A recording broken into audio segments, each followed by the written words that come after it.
Балалар, ана тілінің 47-ші сабағына қош келдіңдер. Менімен бірге болып зейіндеріңді ашыңдар. Бірінші жаттығу, мәтінді түсініп оқы. Балалар, бүгінгі біздің бөлімше сөйлем деп аталады. 47-ші сабақ. Нан тіршілік тірегі. Нан ең қасиетті дәм.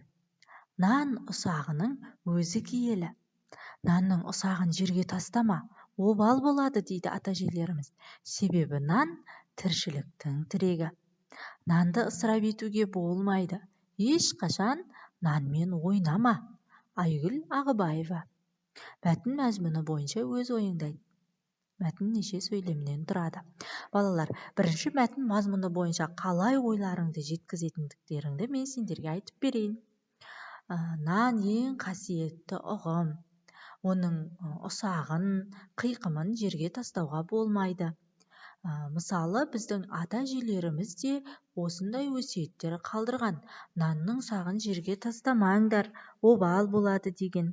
Себебі нан тіршіліктің тірегі болып саналады. Нанды ешқашан, тағамдарды ешқашан ысырап етуге болмайды. Онымен ойнамау керек деуге болады. Осылай ұстаздарыңа, ата-аналарыңа айтып беріңдер. Себебі оқыған мәтіндеріңді түсінік ретінде айту, бұл сендердің дағдыларыңды, сөйлеу реттіліктеріңді ұлғайтады. Мәтіннің неше сөйлемнен тұратындығын білейік. Сөйлем аяқталған соң міндетті түрде нүкте, тыныс белгісі қойылады. Немесе сұрау белгісі, леп белгісі қойылады.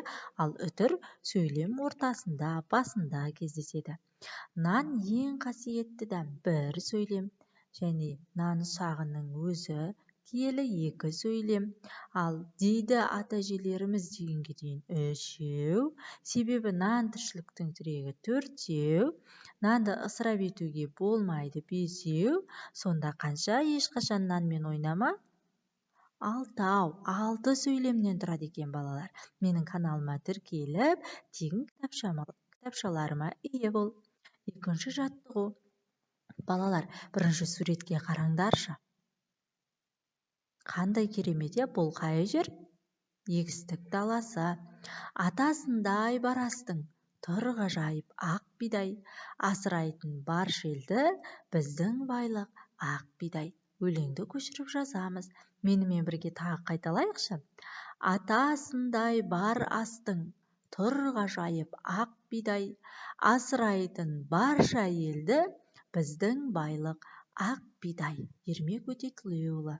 Жарайсыңдар балалар, сендер осы өлеңдерді оқу арқылы өздеріңнің дағдыларыңды тағы да көбейттіңдер. Үшінші жаттығу. Балалар, дәнді дақыл атауларын тап. Бұл дәнді дақылдар не жасалады? Дақылдардан. Бірінші бидайды көрсетіп қойған. Одан кейін мен көрсеттім күріш, мына жерде жыда кетіп қапты, арпа, тары, мына жерде жүгері тұр, мына жерде жүгері. Тағы қандайын табуға болады? Енді қараңдар, бұл дәнді дақылдардан не жасауға болады? Бидайдан нан жасаймыз, күріштен де ұн жасауға болады. Сонымен қатар оны тамаққа пайдаланамыз. Арпадан біз жеп жүрген кашалар, ботқалар жасайды. Тарыдан майсөк, сөк жасайды. Ал жүгеріден батнақ жасайды, попкорн жасайды. Ендеше жұмбақты шешіп көрейік. Кәне, логикалық тапсырмаларға қандай екеніңді көрсет. Бұл әріптер бірін-бірі көтеріп, баспалдақ боп орналасты, өте нық. Ойлайықшы, бірін-бірі көтеретін қандай әріптер? Әріптің жазу нұсқасын елестет. Н әріпі екен, балалар, бірін-бірі көтеріп тұр. Сау болыңыздар. Келесі кездескенше. Слайд қажет болатын болса, төменге номерлеріңізді қалдырып, лайк басуды ұмытпаңыздар. Мен сіздерге